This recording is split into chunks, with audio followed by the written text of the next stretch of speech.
एक और बहुत ही वेल एजुकेटेड लड़की हमारे साथ जुड़ चुकी है, तो आइए उनसे बातचीत करते हैं। Hello ma'am. हेलो, आपका नाम? माय नेम इज शीतल। शीतल जी कहाँ की रहने वाली है? I am from Fatehabad. क्या करती हैं आप? I am a teacher. आप टीचर हैं। कितने सालों से डेरा सच्चा सौदा से जुड़ी है मैम आप? Near about 15 years. 15 ईयर से आप जुड़ी है डेरा सच्चा सौदा से। मैडम दिखाया गया कि लोगों ने कहा ऐसा कि जो यहाँ पे जो महिलाएं हैं, गर्ल्स हैं, वो सेफ नहीं है डेरा सच्चा सौदा के अंदर, चूंकि अब 15 सालों से डेरा सच्चा सौदा आ रही है। आप इस बारे में क्या कहना चाहती हैं? अगर सेफ ना होती तो क्या मैं आज भी आती? नो, ये बिल्कुल गलत है कि यहाँ पे सेफ नहीं है। ऐसा कुछ नहीं है। देखिए, गुरुजी के जाने के बाद भी हम यहाँ पे आ रहे हैं, तो ये एक उनके प्रति कितना डिवोशन है हमारा कि वो सच हैं और हम उनके जाने के बाद भी उनके साथ खड़े हैं। ये सच्चाई ही तो है उनके लिए। और क्या है, अगर झूठ होते तो हम अपने घरों में बैठे होते, यहाँ क्यों आते, अपना टाइम वेस्ट करते? तो ये हमारा टाइम वेस्ट नहीं है, ये हमारा उनके प्रति एक प्यार है और अपना एक सच्चाई दिखाने का अंदाज भी है कि हम आज भी उनके लिए वैसे ही खड़े हैं और वैसे ही उनके दिखाए रास्तों पे चल रहे हैं जो उन्होंने पहले भी बताए थे। एक टैग आप लोगों को दिया गया समाज के द्वारा, समाज के लोगों के द्वारा कि अंधभक्त हैं आप लोग। ये तो बिल्कुल ही गलत है। मैं बहुत, जैसे उन्हीं की रहमत से, गुरुजी की रहमत से मैंने काफ़ी स्टडी की है, तो मैं I am well educated girl. तो क्या मैं आपको अंधभक्त लगती हूँ? अगर अंधभक्त होती तो क्या मैं अपना सारा काम छोड़ के यहाँ आती? नहीं आती। और मुझे लगता है कि कोई एजुकेटेड पीपल्स जो होते हैं वो अंधभक्त नहीं होते हैं, उनको सब नॉलेज होता है कि क्या गलत है क्या ठीक है। तो मुझे पूरा अपने पता है कि क्या गलत है क्या सही है, सब कुछ। तो इसलिए मैं एक अंधभक्त नहीं हूँ। और उनके लिए तो मैं बिल्कुल बता दूँ को जिन्हें लगता है कि यहाँ पे सिर्फ ऐसे ही बस गंवार लोग आते होंगे, सिर्फ नहीं। मुझे देख लीजिए, क्या मैं किसी एंगल से आपको गंवार लग रही हूँ?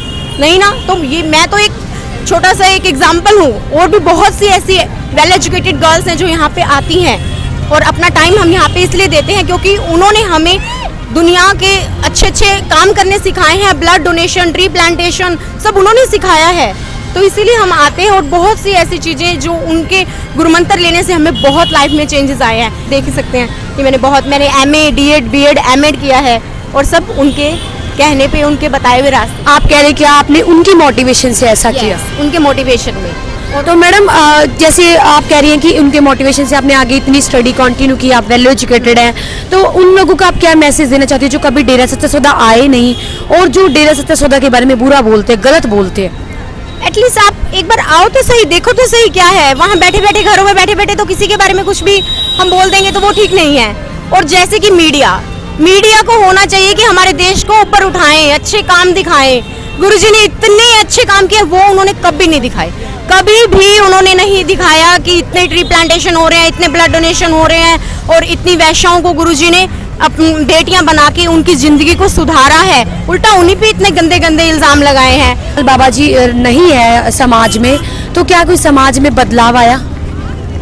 नहीं है तो काफ़ी कुछ है। जैसे अब थोड़ा इतना लोगों को अगर ज़रूरत पड़ती है तो पहले लोग डायरेक्ट डेरा सच्चा सौदा आते थे, उनको पता था कि यहाँ पे लोग अब अभी भी आते हैं, बट एक उनको ये लगता है कि गुरुजी नहीं है तो शायद मदद करने वाला कोई नहीं होगा। बट मैं मैसेज देना चाहती हूँ कि आज भी अगर कहीं भी बाढ़, भूकंप कुछ भी आता है, कोई भी, तो आज भी डेरा सच्चा सौदा के लोग अवेलेबल हैं आपकी मदद करने के लिए। पर फिर भी लोगों में ये कम हो गया कि शायद गुरुजी नहीं है तो नहीं होगा। तो इसीलिए दुनिया में ऐसे किसी को ब्लड डोनेशन चाहिए तो लोगों को ये लगता है कि नहीं, डेरा तो बंद है तो ब्लड नहीं मिलेगा, तो वो इधर उधर घूमते रहते हैं। और काफ़ी मैंने देखा है कि ऐसे उनको ब्लड की भी कमी होती है। परंतु पहले लोग एकदम से आते थे और देखते थे कि हाँ, और कहीं मदद मिले ना मिले पर गुरुजी के यहाँ पे ज़रूर मिलेगी, और आज भी मिल रही है। देश के ऊपर इन्होंने सवाल किया है, जरूरत है हमारे देश को सुधरने की, क्योंकि अगर हम सुधरेंगे नहीं, अगर हमारा समाज अच्छा नहीं होगा तो हमारा आने वाला भविष्य कैसे अच्छा हो सकता है। ये हमारे साथी नौजवान लड़की जो वेल एजुकेटेड है, पूरी पढ़ी लिखी है, इनका कहना है कि अगर हम अंधभक्त होते, अगर हमें सच्चाई से हम रूबरू नहीं होते, हमें नहीं पता होता कि सच्चाई क्या है, तो आज हम यहाँ पे क्यों खड़े होते। हम आज भी डेरा सच्चा सौदा में खड़े हैं और आगे लगातार भी खड़े रहेंगे। ये इनकी एक सच्चाई है, इनका एक सबूत है अपने गुरु के प्रति कि उनके समाज में ना होने के बाद भी ये लोग आज लगातार डेरा सच्चा सौदा आ रहे हैं, आगे भी आते रहेंगे। मानता भलाई के कार्य आगे भी इनके भविष्य में चलते रहेंगे। और इनका कहना है कि डेरा हमेशा अच्छे कामों के लिए हमेशा तैयार हैं, क्योंकि गुरुजी अब समाज में नहीं है। तो कहीं ना कहीं लोग ये सोचते हैं कि शायद अब उनको मानता भलाई के कार्य बंद हो गए होंगे, अब उनको यहाँ से मदद नहीं मिलेगी।